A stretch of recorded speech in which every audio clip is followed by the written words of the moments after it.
Good morning, everyone. Good morning, good afternoon, good evening. It is my pleasure today to introduce you to our presenter, Archana. Archana is a physiotherapist for over 20 years with expertise in chronic disease management. She is also a meditation, yoga teacher, and a life coach.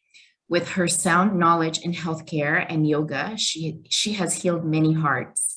She has a mission to make yoga and meditation a grassroots movement across the globe to eradicate pain and suffering.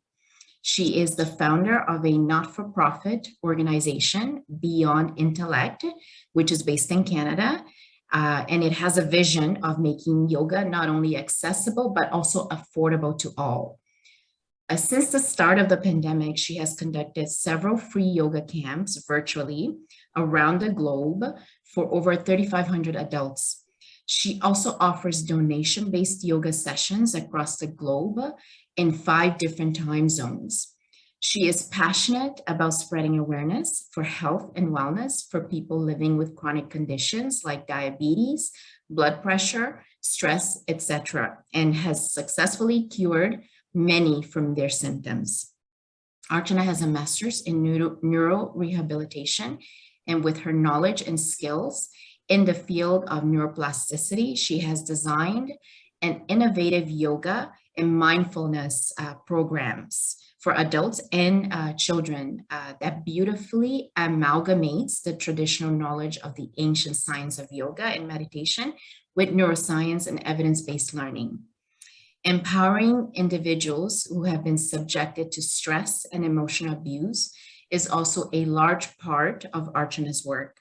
She heals families through individual counseling and has united families on the verge of a breakdown by bringing awareness within individuals and inculcating acceptance of others with meditation techniques.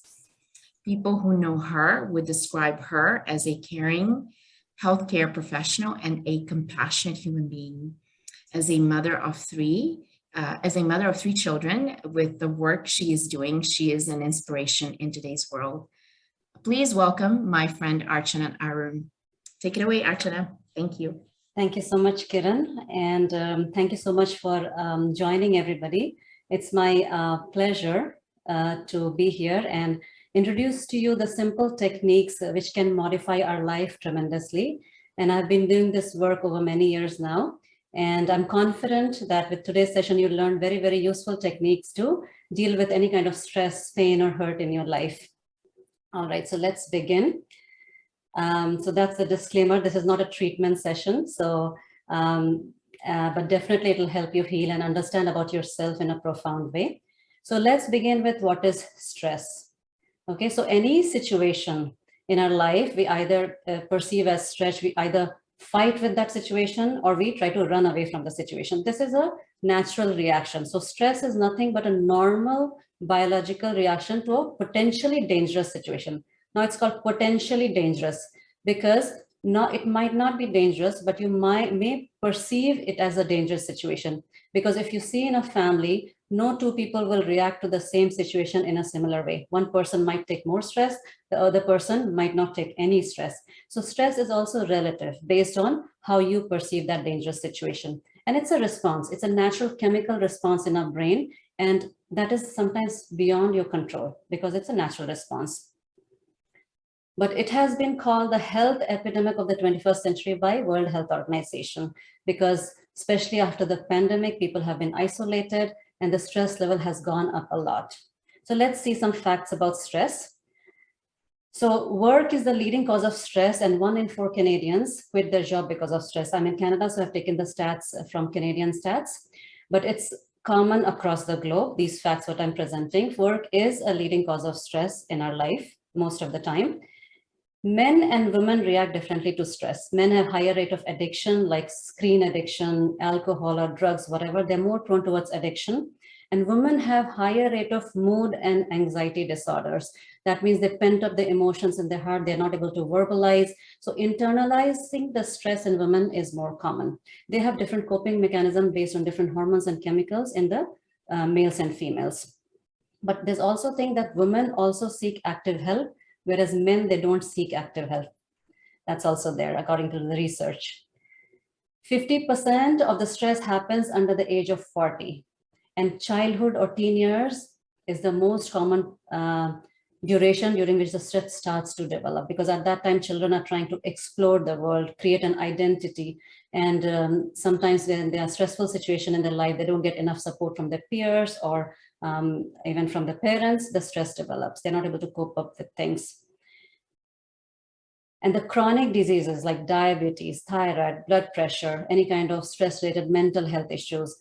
Stress is a common cause of all this, and this is a burden for the entire world. And this has been increasing over the period of last 10 years. It has an exponential rise all over the world. Let's see a scale called perceived stress scale. Now, all of you, if you have a pen and paper, if not, maybe note it somewhere in your phone or whatever, or get a pen and paper. I would like you to answer these questions, and each question would have 5 different answers. Like, how often have you been upset because of something that happened unexpectedly in your life? 0 is for never, 1 is for almost never, 2 is sometimes, 3 is fairly often, 4 is very often. So try to rate yourself in all these 5 questions, and then we'll go to the next slide. I'll give you a minute for that.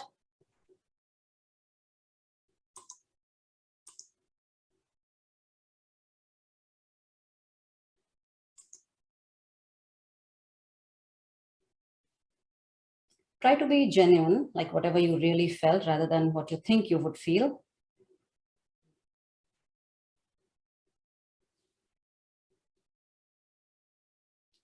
I hope you have written it. So let's go to the next slide. Another 6 to 10 questions.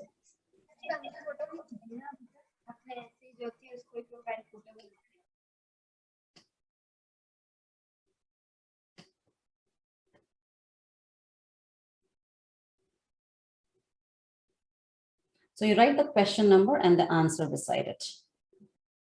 It'll be easier. Give you maybe 15 more seconds.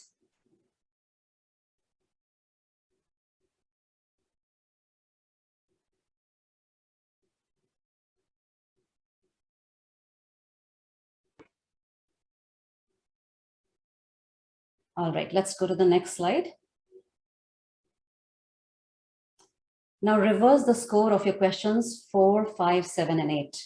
So if you've put 0, put 4. If you put 1, put 3. If you've put 2, just leave it at 2. If you've put 3, make it 1. If you've put 4, put it 0. And then add the final scores. And then you can say your total score is this much. This is for you, not for me. Higher the score, okay, higher the score, more high is your stress level, your perceived stress score. That's for you to analyze for yourself. And you don't have to tell anybody. This is just for self-analysis, that how much stress is in your life. So where does stress come from? Okay, stress comes from thoughts. Okay, let's see what are the types of thoughts. We're going to dive deep into what kind of thoughts we have in our life and what is the reason of the stress. So first thoughts, we have personal thoughts. We think about ourselves, like what we want to eat, how we want to conduct ourselves, and generally things about our own self. Then second is professional thoughts, which is at work. And the third, the most dangerous type, is expectation from others. And this is the root cause of a lot of relationship issues also. So let's go and look into what are the seat of our thoughts, the anatomy and physiology, and where does thought originate from and what influences our thoughts. So there are 3 parts of the brain, we can say. One, we call it a lizard brain or brainstem, which is behind here. And that's based on autopilot. It's more like a survival mechanism. Then we have a mammalian brain, which is a limbic system. It's in the center of the brain, and it deals with our emotion, our memories, and our habits and the attachments, okay? And the third is the human brain, or what we have developed as a human being, right? Our neocortex, the frontal lobe, the language, abstract reasoning, thought, imagination, ability to discriminate. So these things are part of the cortex in the frontal lobe. So let's see, it's a just brief anatomy, but I want the concept to be clear, how yoga helps. So this is important to know. The role of 3 parts of brain in the thought formation, okay? So first, the lizard brain, brainstem or the cerebellum area.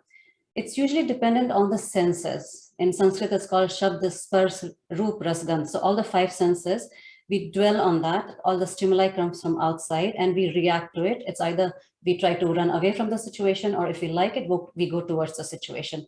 So it's basically based on a likes and dislikes. We all want to have things in our life or people in our life whom we like, and we want to run away from people we dislike or situations we dislike. It's a normal biological reaction. Even a small amoeba or bacteria would do the same thing. An amoeba would go towards a sugar molecule and run away from an acid. So it's built into our system and we cannot do anything about it as such, okay? It's always there. Then comes the mammalian brain, which is the mind that feels. So we have a lot of emotion tied to it. For example, if we are hungry, do we want to grab a fruit or a fry? Depends on how we feel at that moment, okay? If we're really hungry and we have tasted fries and it's really tasty, or any other thing which we like, we always want to go towards things which we like as opposed to things which are good for us, okay? So feeling is very important. We should not disregard what we feel. Next comes the cortical brain. This is the most evolved part of brain, and this is what differentiates us from animals, because it has something called intelligence, buddhi, and the vivek shakti, that ability to discriminate. Okay, this is a very important thing. For example, a horse can only eat a grass, but human beings, we have a choice. We can eat a grass or a meat, right? It always try to make the right decision about eating or about even talking to somebody. This part of the brain has absolute clarity if our intelligence is fostered, but this doesn't always work. We always depend sometimes on the senses. So when you have absolute clarity, you will make right decision. When you don't have absolute clarity, or if your intellect is clouded by the senses, you don't make a good decision. So let's see all the three together: the lizard brain, the mammalian brain, and the human brain. We likes and dislikes, feels and discriminates. Now, if somebody dwells only on the likes and dislikes, it's very dangerous. And why it's dangerous? Because what I like may not be good for me. For example, food. If somebody is diabetic, but they have constant craving for sugar, it's not good for them, right? But they're not able to control it because always dwelling in their likes and dislikes. And it doesn't stop at food. What if someone's behavior I don't like, right? It may be a family member I have to live with all my life. And if I find someone is wrong, would I like to just say straight on the face, I don't like this behavior, and maybe a relationship gets strained? Or is the way I tell people? It may hurt people, it may hurt me, and we develop a not so good relationship with our family members, colleagues, or it can be anybody. What if I like gossiping? What if I like late night movies? There's no end to likes and dislikes. And when our likes are not met, okay? When our likes are not met, we don't like when somebody else has behaved the way we want them to behave. If they don't behave that way, what happens? It always results in a hurt or an anger. Anger in this day and age is the most common emotion we all have. We all have that anger. Is there somebody who has not got angry? You can let me know. All right, so ability to express ourselves out of frustration is anger, okay? And it's something we feel at our heart. When something is wrong, there's a heaviness in the chest. And there are two types of anger. One is passive anger. You foster anger within your heart. You're frustrated. You may have guilt of something happened 10 years back, or ashamed of something somebody has done or even you have done. And then you close down. You don't open up, and you don't try to resolve that issue by talking it out. And mostly females show this type of anger, but it's not limited to only females. Males also show this type of anger. It's a non-verbal form of anger, okay, where you completely shut down, go into your wall, and you cannot express yourself, okay? The second type of anger is aggressive anger, okay, where you have frustration also, but you blame and you're violent. It can be possessive, or you can constantly threat other person.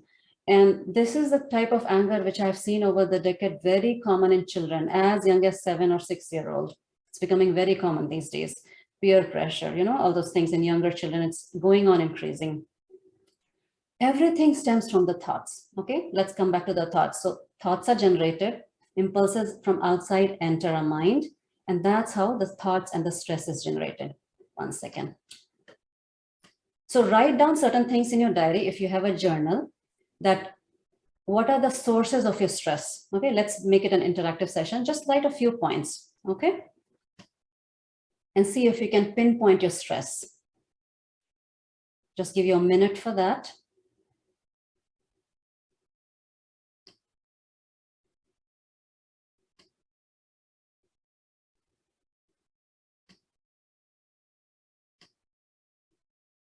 It can be a personal life, it can be in a professional life, or anywhere, maybe on the street, the traffic. So see what all things stresses you out.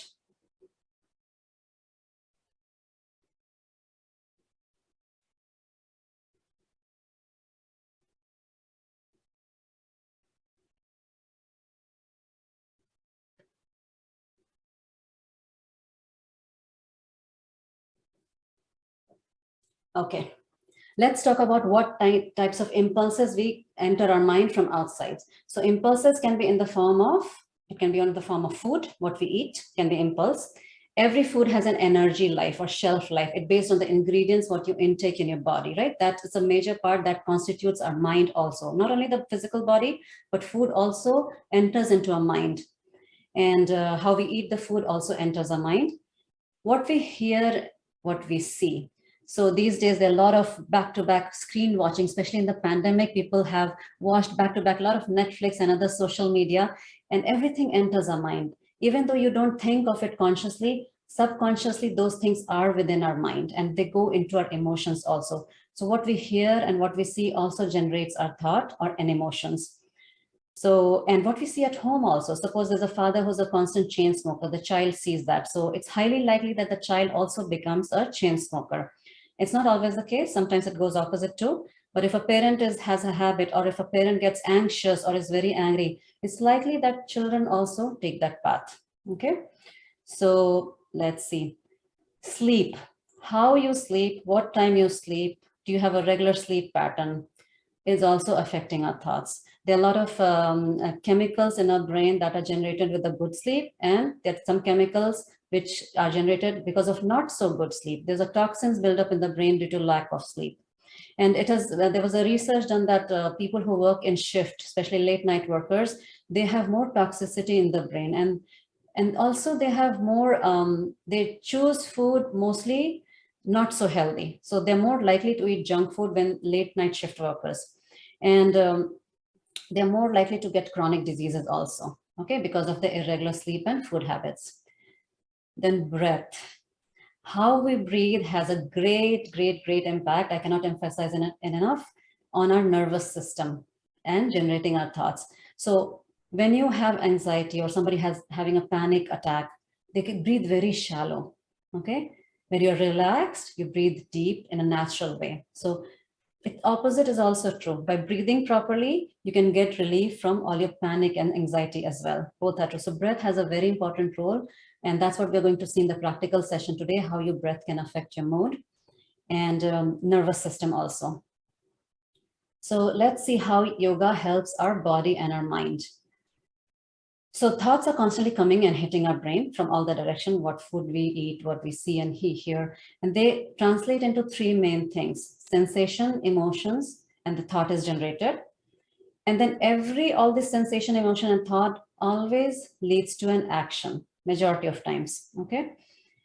So what yoga does is, yoga plays a role of a barrier from thought to action. Like for example, if I hurt a dog is highly likely to bite me back or bark at me. But as a human being, we have a choice. We can discriminate when to talk, when to shout back, all those things. And yoga does exactly that. Yoga from thought to action, it works right there. So it basically creates a different awareness pattern, and then it help you make better choices in life. That's what yoga does. And in physical level, it improves your immunity. There are a lot of techniques for mental and emotional stress, anxiety, even hurt and long-time depression. People have healed with yoga and meditation. It basically makes you the master of your life. You can choose your thoughts, you can choose your life. That's how it is. And that way you can get your ultimate freedom, the life you've been looking for. That no outside situation, no matter how stressful it is, you'll get immunity from that on a mental level, okay? So in yoga, it basically utilizes threefold method to deal with the anger, which is the most common emotion, hurt, anger, and that's how you get stress and anxiety.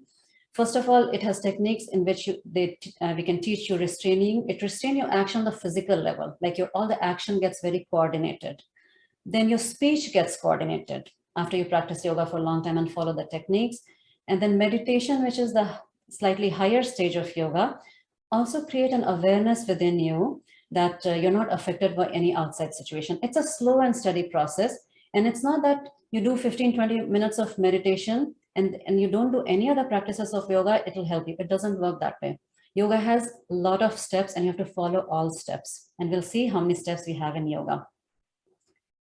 So all the process has to go hand in hand. No one step will work, okay? Unless your mind is really evolved.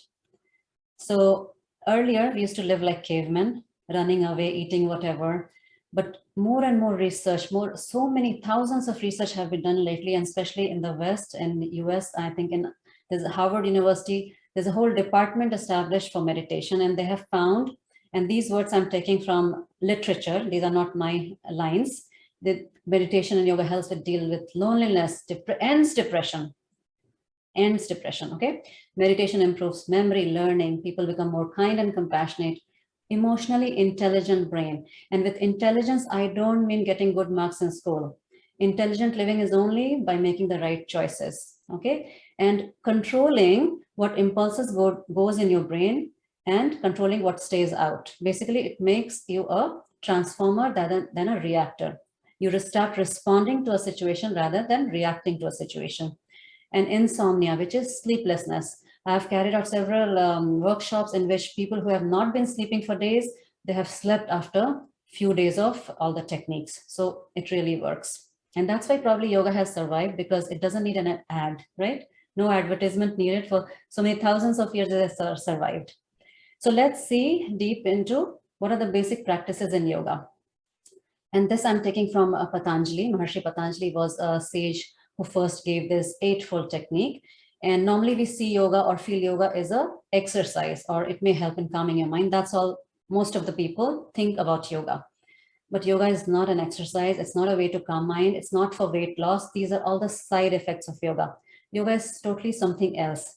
So Maharshi Patanjali said yoga starts with, so it has technique to teach you what are the basic social code. It's called yamas, okay? How you interact with the world, it teaches you first that.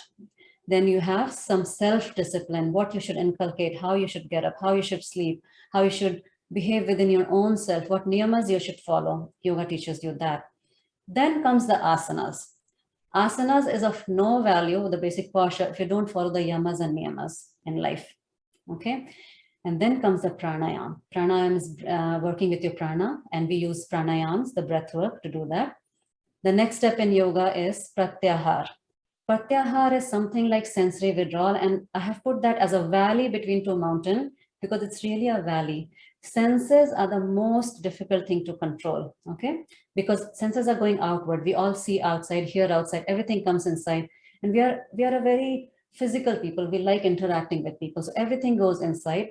And pratyahar is totally opposite, withdrawing your senses within. It's like a turtle or a tortoise. When the turtle sees a danger, it withdraws its limbs inside. So it's something like that. Then there are various pratyahar practices in yoga in which you train your mind to get stronger, not to get affected by outside situation. It's again higher form, okay? It's advanced practice. Next comes dharana, which is increasing the focus, which we normally think of as meditation, like we focus on a breath, focus on an image, but that's just a beginning of meditation. Then comes the meditation or dhyana. And then final is samadhi, which is union. Union with what? Union with our true nature. We get aware of our true nature. And if you see the steps, these are the eightfold step, and dhyana or meditation is the seventh step. So these days, people start doing meditation. They think they'll just sit for some time and won't do anything else. So that's why they fail in yoga, because they don't do rest of the step. Because those things are, you have to actually do things, right? You have to be really mindful of what you're doing in your daily life. It's not that you just do meditation for 15 minutes, you'll be free of all the anxiety and stress. It doesn't work that way. It's a holistic approach to the life. It's a whole lifestyle issue, okay? But the main thing is, do you want to? It's a time-consuming process. You need to have an interest. Do you really want to do it? Do you really want to learn the authentic method rather than some, crazy method or just which is like a fashionable method? You really want to learn the core values from our scriptures, from deep traditional roots in yoga. You want to learn that, okay? Because you really need to have interest in that. Do you feel that it's as important as brushing? Brushing is so important to us. Even if we are sick, we get up 12 in the afternoon, we'll still brush because that's deeply ingrained in our mind. that brushing is important for our physical cleanliness? Or do you think it's as important as growing our money? Everybody understand the importance of earning money. Do you feel training your mind is as important as that? If you don't, then probably you won't do it. You won't give it that much value. But if you do, you will, right? But is training our mind a focus in our education system for our kids? So at this point in the society, it is not, right? It is not, because it's not something tangible. We cannot see or feel it. It's a slow process. It takes a long time. And something which is not a quick fix, no political party will enforce it, okay?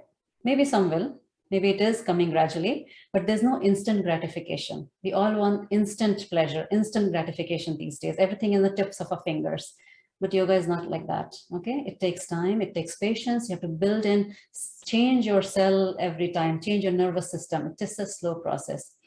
And it sometimes might feel like a botheration. Why do I have to get up in the morning and breathe or do yoga, right?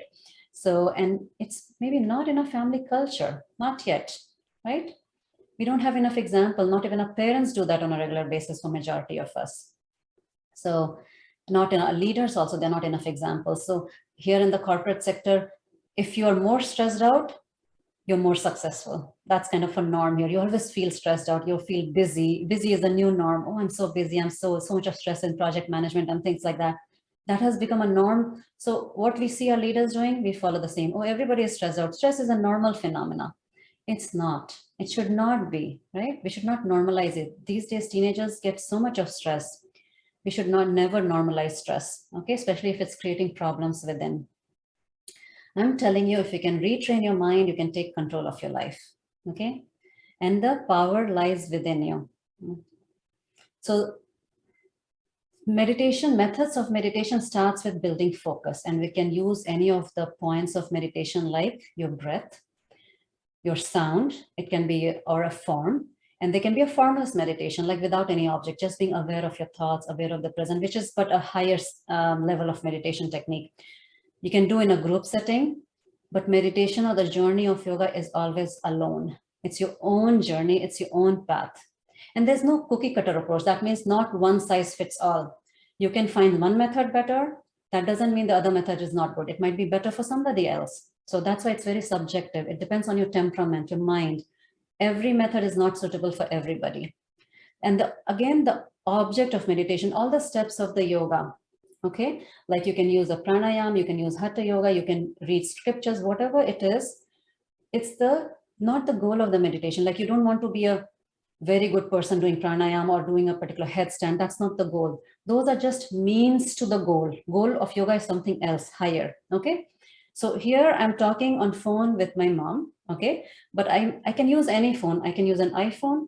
I can use an Android, Skype, WhatsApp, Zoom. I can use anything. These are the means, but my goal is what? My goal is my mom, right? Because I have the love for that mom. So the final goal of yoga, what is the final goal of yoga?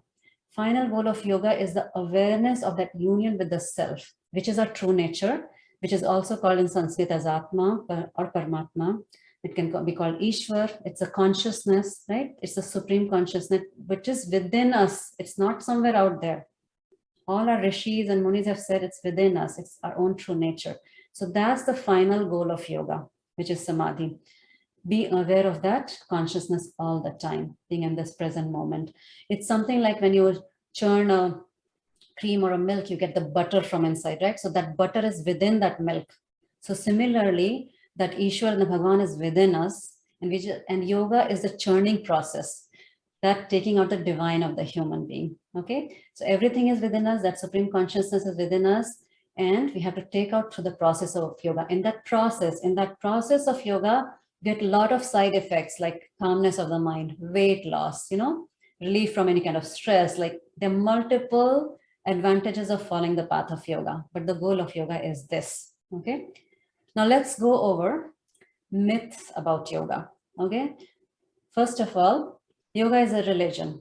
Yoga is beyond religion. In fact, religions are based on yoga, okay? Yoga is something connecting within, so it's beyond religion, but there are a lot of religions who are based on yoga, because yoga simply means stability of the mind, okay? And living up to a full potential as a human being. And all the books of yoga, no matter what books you take, all the scriptures, it talks only about one thing. It's a mind and how to go beyond the mind, go beyond intellect, to realize the true nature, to transcend our mind. That's all the topic of all the books of yoga, whether it's Bhagavad Gita, Patanjali Yoga Sutra, or any Upanishads, they all talk about one thing, our true nature, and how to reach that by transcending our mind. Next is, only nice thing will happen when I start the meditation or the process of yoga. People will still be same. They'll be good to you, they'll be nasty to you. People won't change around you. What will change within you is the ability to react to that situation or respond to that person. Okay, that will change within you. That awareness will develop. You'll see your anger rising up like a graph, like a stock market, and then you'll control your anger. And it's not a control, force control, it's an awareness control. Okay, it's not like you're controlling with force and you want to get angry, but you're not. Oh my God, I'm controlling. Breathe, 1, 2, 3. It's not like that. It's like you get that awareness and you live in that awareness all the time, because you get that realization that anger hurts me more than it hurts other. Okay. Next myth about yoga, I will not perform my duties well when I'll be non-attached to things. A lot of people think that way also, that when I do meditation, oh, I'll be detached with everything. Well, let me tell you one thing. You'll be detached with things which are not needed in your life. And you'll be more attracted toward things which are useful for your growth and both for everybody around you. Your love will not change, it will increase, in fact. Okay. People will make fun of me. Yes, this is a very common thing, especially teenagers I've seen. They think yoga is not cool or meditation is not cool. So they don't like it. And they think it's for something of old age. Older people or retired people should do. And why I'm doing meditation? What's wrong with me? I've also seen people thinking this way. So let them think that way. What can you do? People think variety of ways. Hitler also thought a particular way. We cannot do anything. You come to it and you experience the benefit, and then people around they'll start following you. People who made fun of you will actually start following you. I will practice when I get time. It never happens. You'll never get time. You have to create time for yourself. We all are very busy. Our lives are so busy, we don't get time for anything. But we have to create time we give importance to. You have to create time for yourself. Yoga is self-care. If you don't create time for yourself, you will become a burden to others, and others will become a burden to you. Even your children, whom you love dearly, will become a burden to you. And you will become a burden to your children also when you grow old. If I calm my mind, it'll make me vulnerable. This is my favorite point. A lot of people think that if I start calming down my mind, I won't get things done, because I get things done only when I get angry. Okay, this is a common concept. But what it does is, it'll make you angry and people will run away from you. Probably they're only sticking to you because they have some kind of job sticking with you, or they can't leave the job. That's why they're sticking to you, or they live with you in your family. That's why they can't leave you. So it doesn't make you vulnerable. It makes you more assertive. You have clarity of the thoughts and you get things better done with people around you. And especially when you start loving people around you, people will want to work for you, as opposed to they have to work for you. Okay. So that's a very profound example. And you'll start enjoying life more. So I'll tell you about my U-turn in my life. So I've been doing yoga since I was in high school. I was exposed to yoga through my parents. And but then after I got married, have kids, I stopped doing yoga completely. And I'm in Canada right now. So moving to Canada, coming to a new country, new job, and clearing all the license exam for my medical thing, it was very tough. So after I had my kids, I stopped doing yoga completely got busy in life. And in 5 years itself, 5 to 7 years, I was overweight after having kids. I was having so much of stress, so much of anxiety. And life used to look like hell for me. I used to think, what's the use of my life? You know, so in the morning, getting up in the morning was such a big deal for me. And getting throughout the day, dealing with all my patients, coming back in the evening, cooking dinner, everything was a problem for me in my life. And all my relationships, they used to bother me so much. I used to get hurt, get angry with everybody around me, because I was not satisfied with my own self, because all of a sudden my workload had increased exponentially. So I used to, and then by 2000, I had my third child in 2011. And at that time, I felt enough is enough. I have to do something with my life. When my teachers of yoga used to tell me, yoga has solution to every problem. So that thing always reverberated in my mind. And I also thought that when I have problem with everybody, then the problem is with me. It's with nobody else. So I have to change something within myself. Then from 2012, I used to, from 2015, 5 years, I kept a goal for myself that I'll reduce my weight, I'll get relief from my anxiety and stress, what am I having, and I'm going to lead a more productive life and a systematic life, like more in routine. Like before getting up or sleeping there was no actually control over it, right? And also your family also becomes like that. If you're like that, children also become like that. Everybody is like supporting your stress. Everybody is supporting that bad lifestyle. So I said, no, I have to make a change in my life. So in 2012, I started changing my entire, this is how I used to look in 2012 when my daughter was 1 year old. And I thought enough is enough. I should, because I, being a healthcare professional, I started getting pain here and there, and my knees used to bother when climbing stairs. I said, oh my God, that's a warning sign. And my body had become so weak and my mind weaker. So I started practicing yoga. And in 2015, it was a turning point in my life because United Nations announced International Yoga Day. And then at that time I thought, oh my God, the whole world is doing yoga. It's becoming international. And I, that who know yoga and it's from my roots, I'm not doing it on a regular basis. So after changing my lifestyle, after 3 years, from 2015, I started doing more important to pranayam and meditation, because I was already knowing all the physical postures I was doing on a regular basis, but I started diving deep into more of a second part of the mountain, like, more deeper practices, pratyahar techniques, and started reading books of yoga. I wanted to know what it really is from my own first-hand experience rather than running behind somebody. I never wanted to run behind any guru or this and that. I wanted to know everything firsthand. So I started reading books on my own, learned Sanskrit a bit, and then started my journey. And by 2017, I had achieved how I wanted to look, at least. I had become a totally different person. My mind has become totally calm. And then I started doing all these techniques on my patients.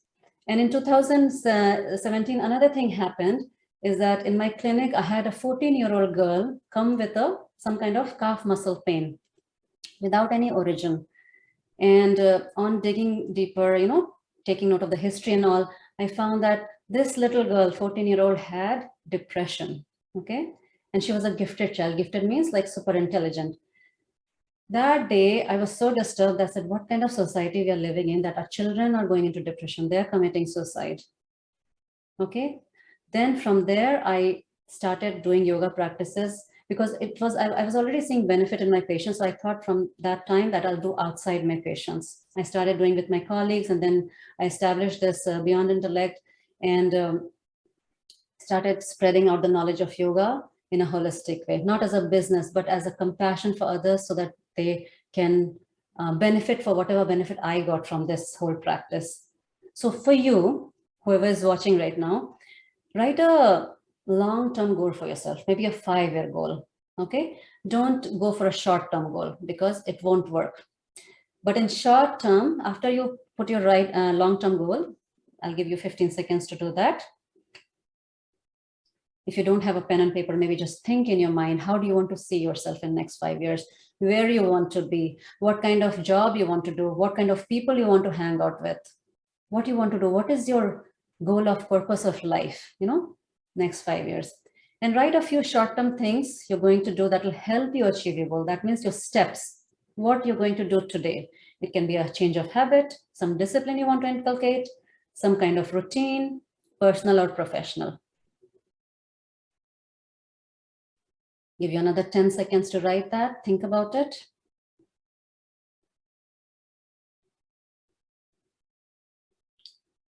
So after I started doing all these yogasans, I made it a little formalized. And over the years, I have developed few programs for children. There's one Boundless Child, there's weekly yoga classes, there's donation-based yoga classes. And we have children coming from all over the world. Now it's virtual, everything's virtual. And then I have developed a Thrive program for teenagers, because a lot of parents felt that teenagers are going wacky. And it's a very tumultuous years for any parent and teenager. So, and it's more of a lifestyle management things that I teach for teenagers. And apart from this, I run Bhagavad Gita classes on every Saturdays, and it's open to everybody. And we have general yoga classes in 5 different time zones. So we have participants from Malaysia, Australia, we have instructors from all over the world. India, Dubai, and then Toronto and California. So all different time zones we have. I coordinate all the yoga programs. And next month, there's a free yoga camp coming also. So you can enroll in that. But I want to talk about something which is the most popular and most satisfying experience for me, is a program called Manas that I have developed based on Bhagavad Gita. Okay, it's a short-term online course. It's 1 month course, pretty much 4 weeks, for stress management and lifestyle transformation. And I have completed 7 batches so far since the start of pandemic. And I take very short batches, like 5 to 6 people only, because I want the group to be short so that we can pay attention to whatever I'm doing. So if it deals with these things. If you're having any kind of stress, anxiety, hurt or anger, overthink, feel lonely, deprived of anything, and you have trouble at work or relationship, it deals with everything. I've had people improve so much, it just gives tears to my eyes that it has benefited people so much. And highlights of the courses, you learn the techniques of meditation, healthy eating habits, sleep hygiene, how to handle difficult relationships, okay, or stressful situation in your life. You'll learn different meditation techniques, and there's a counseling at the end. And these are the real Google reviews from my website. You can read through it. I'll give you a few seconds to read that.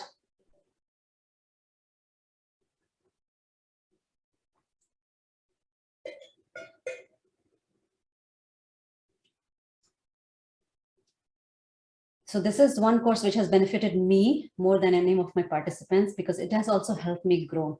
And since I run the non-for-profit organization, my courses are very, very subsidized. I don't want to make money through yoga. It's just, I want people to benefit from this. That's why I do all these things, because I already have a full-time job here. And this I only do on weekends. So what does this course, you have commitment from your side if you decide to enroll in this courses, is Sunday live session every morning 9:30 in Toronto time, and India time at 7 p.m. Monday to Saturday, I'll give you some activities to do, and time commitment requirement is only like 15 minutes a day. And they're optional yoga classes. You can start participating in my yoga classes, which are every day of the week. And then you'll get 1 month of full guided support.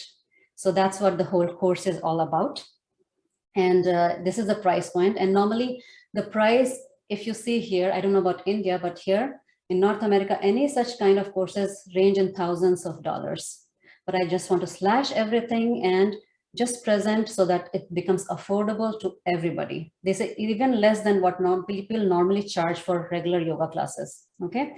But the amount of content I give you in the course, it's a profound, because it's based on Bhagavad Gita, where the knowledge is coming from, right? So everybody, I'll stop sharing now and let's meditate. And then everybody sit in a cross-leg posture. And after that, we'll have a question and answer session. All right, so gently you can close your eyes. Everybody, hand in Dhyan Mudra, gently placed on your lap. Be aware of your posture. Get a few moments to settle down. Make sure no clothes are tight. Observe the way you're sitting. Feel the position of your legs. So your position should be comfortable and it should be steady. You should not be moving constantly, so make sure it's comfortable. According to Maharshi Patanjali, it should be sthiram and sukham, steady and comfortable.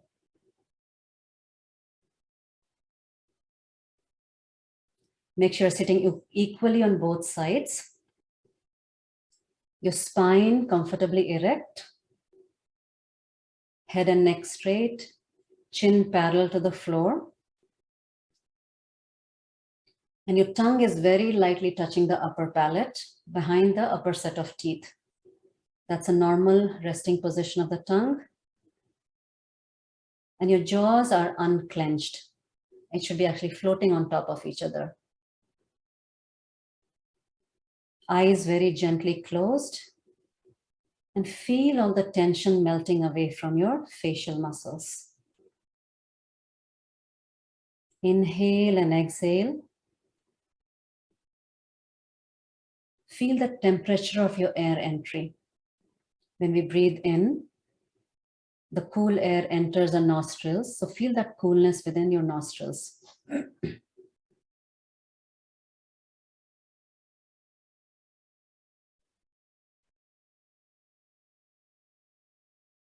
Feel as far as you can the coolness within your nostrils. And when you breathe out, feel the warmth of the air that's coming out, removing all the toxins from our body.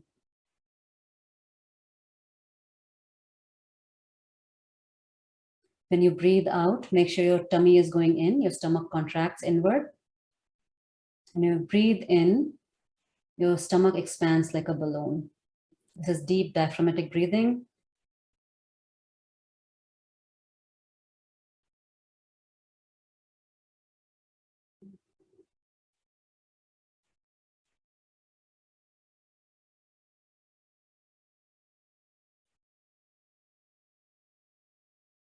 Now you can start incorporating count with your breath. So just mentally count 1, 2, 3 in breath and 1, 2, 3 out breath. Again, following the same pattern, still feeling the temperature and sensation of air entry and exit.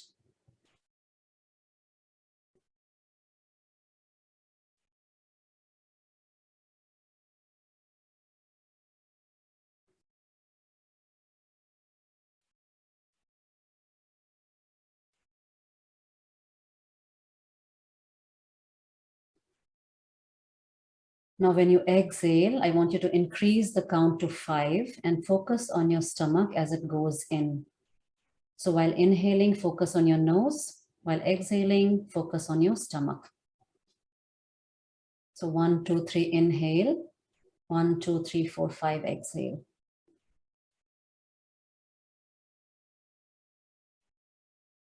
Make sure your breath is not forceful. It should be smooth in a relaxed way, deep and prolonged.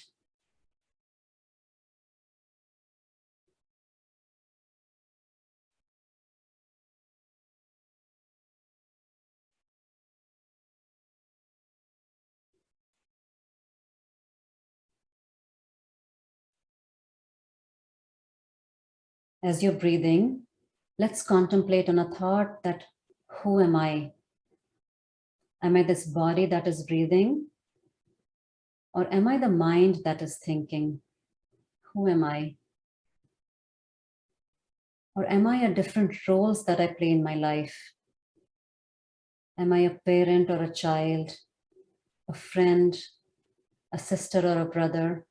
Who am I? Am I an employee or an employer?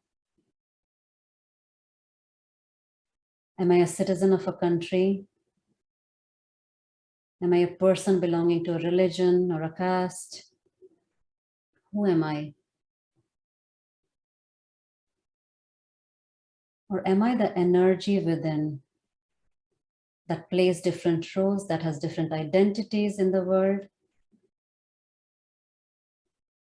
Am I the energy that's one everywhere, no matter where I'm at work, or acting as a parent, or acting as a child to my parent? Who am I? Feel that energy within your heart center, a spark of light. Visualize a spark of light, a bright white light at the center of your chest, your heart. And gradually that light expands and covers your full chest, travels down your stomach area, then towards your right leg, covering your thigh, your knee, ankle, and coming out through your right toes. The light is oozing out of your right toes. Now the same light from your heart comes out down to the left thigh, knee, left leg, toes, and oozing out of the toes. The same light from the heart gradually travels upward, filling your upper chest, neck, face, and head, and gently coming out, oozing out as your aura from your head area. The same light from the heart travels towards your right shoulder, arm, elbow, forearm, and coming out through your fingertips. It's oozing out. The same light from the heart travels from your left shoulder, down to the elbow, arm, and coming out through your hands and tips of your left fingers. You're filled with that light, that energy from within.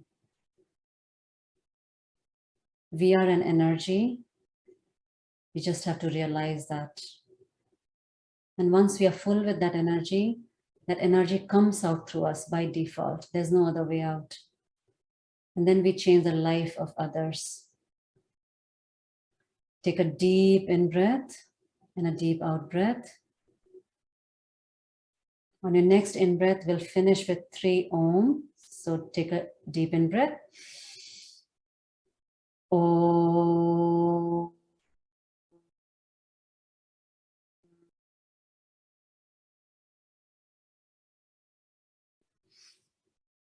Om.